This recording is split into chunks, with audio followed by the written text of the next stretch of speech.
Welcome back to Let's Play Resident Evil 2 Remake with me, Jerupides, and we are finally to the final ghost survivor, the Forgotten Soldier, and believe me, this scenario is pure suffering, so let's get right to it. Here is a tale of a future that never was, of a night that never dawned. Your objective is to recover the G-Virus. His first USS mission should have been simple, but everything changed in a hail of gunfire. William Birkin mutated into the bioweapon G and wiped out the unit that gunned him down. But one soldier narrowly escaped and headed deep into Nest to fulfill his mission. Once he secured the sample, however, he heard a voice echoing through the facility. Self-destruct sequence initiated. There's not much time left. The Forgotten Soldier Ghost, his final mission has just begun. And I just want to point out that although this guy looks just like Hunk, it's not Hunk, he is Ghost, the Forgotten Soldier. People get that kind of confused because he's wearing the same mask, but how you tell the difference, I guess, is that one of the eyeball coverings is broken, for Ghost, that is. Alright, let's get started.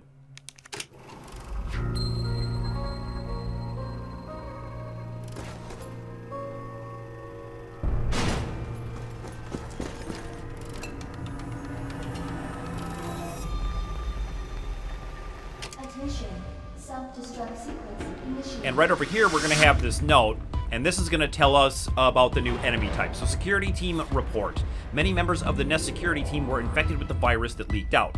Among the infected members, some are wearing bulletproof anti-personnel gear, also known as A gear. A gear is highly durable and provides complete protection against gunfire.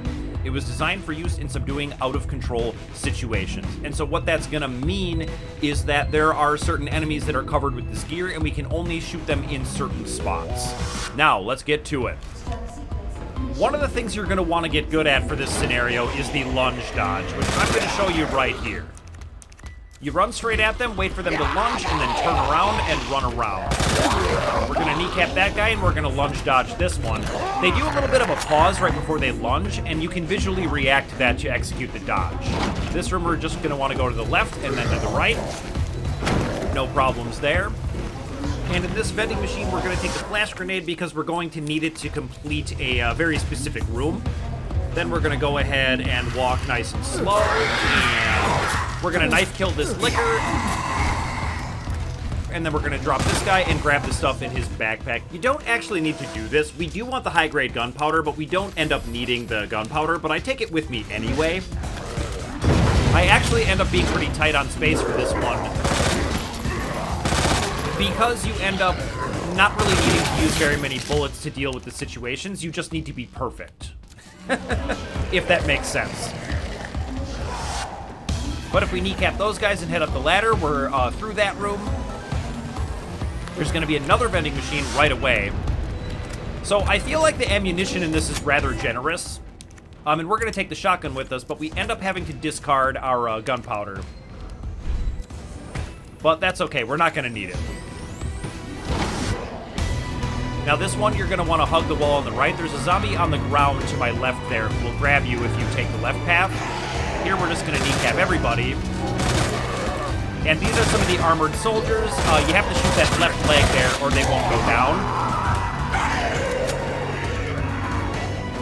And that's really all there is to the armored enemy. It's, I don't know, like quote-unquote new, but it's not exactly new. Now the plant's going to drop in the room with me. And I kind of stun it, and I'm just like, you know what, let's just get out of here. The backpack's not worth it, and he just wasn't dropping it. Fairly easy dodge there. And this is the room we need the flash grenade for.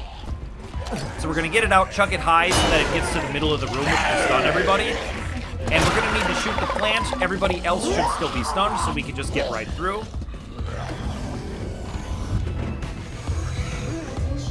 And we're going to take the elevator all the way up to a very long hallway that's going to require us to be a little bit patient. We're not going for world record speed here. We're just going to get through it. So what you're going to want to do is, you know, the standard kneecap everybody. But there is one or two armored guys that we can't do anything but headshot. We're never going to actually shoot off their legs to make them crawl or anything, so we just got to go for shotgun headshots. And I'm shooting the ones in the distance to kind of just activate everybody to make the final platform a little bit easier. And man, he just doesn't want to get the head pop, but that's okay. So we're gonna wait for Mr. Backpack and his friend to get all the way over here, and in the meantime, we're gonna grab some shotgun shells from the vending machine. And we're gonna group everybody up and just use the circular nature of this arena to kind of kite around the crawling ones. You can leave your backpack right there, that's just fine.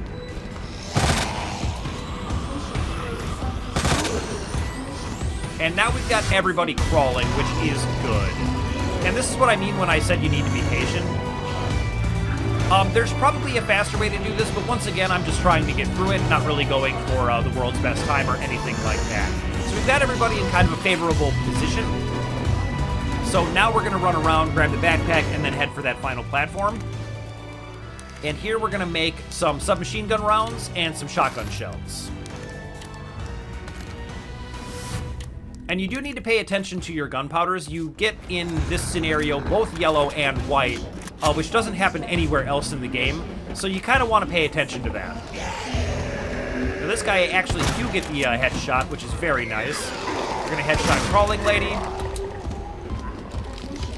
And I back off a little bit, shoot the plant, but as soon as I come up, they just kind of part. So I just run right through. That is very, very weird, and that pattern doesn't usually happen. Now, this room is absolutely insane, and here's why. Mr. X on top of, like, a bunch of enemies. So I just run around that guy, run all the way back to the start of the room, because what we're waiting for is those bay doors to open. So I'm going to back off, wait for Mr. X to kind of punch and run around him, and then we're going to use our combat knife to take a stab there so that Mr. X doesn't hit us and run through. Now this room is very, very difficult. Your only advantage in here is the favorable shaped arena where you have the railings on the side. And this room, unlike every other room, basically for all of these scenarios, the zombies from the previous room can actually follow you in here. So we're going to kneecap everybody as fast as we can. And then these guys are going to come down the center. So we're going to get behind the railing so they can't get us. And then we're going to wait for them to kind of pile in this way, and then we're going to get behind the railing on the other side to get through. Fortunately, Mr. X can't follow you in here, but everybody else can. So it can get out of control really quickly, and you can just get pinched. I'm going to kind of get these guys to come down this way a little bit so they don't cut me off, and then we're going to headshot the crawling ones so we can get past them. And all that's in our way is one adult G, who is not really much of a threat. In fact, I probably don't even need to shoot him here. I was hoping that I could pop this thing and get a stun on him, but instead he just goes for his attack. I just avoid it and run past, and we're all done. And guess what? That's no damage. I can't believe that. And there you have it, we did it. And who do we find in the train car? But of course, it's Ada, and she gets her G-Virus sample back. I think that's a really great ending, and this one is really, really difficult. You have to get very lucky, as you saw me get there. And what you see right there is the no way out scenario. So I lied, there is actually one more, and believe me, when I said this one is pure suffering, I didn't even touch how No Way Out plays out, and I've been kind of feeling like I don't want to do it, but if you want to see it, leave me a comment and let me know. And that's all the time I've got for today, so thank you so much for watching, and I'll see you in the next video.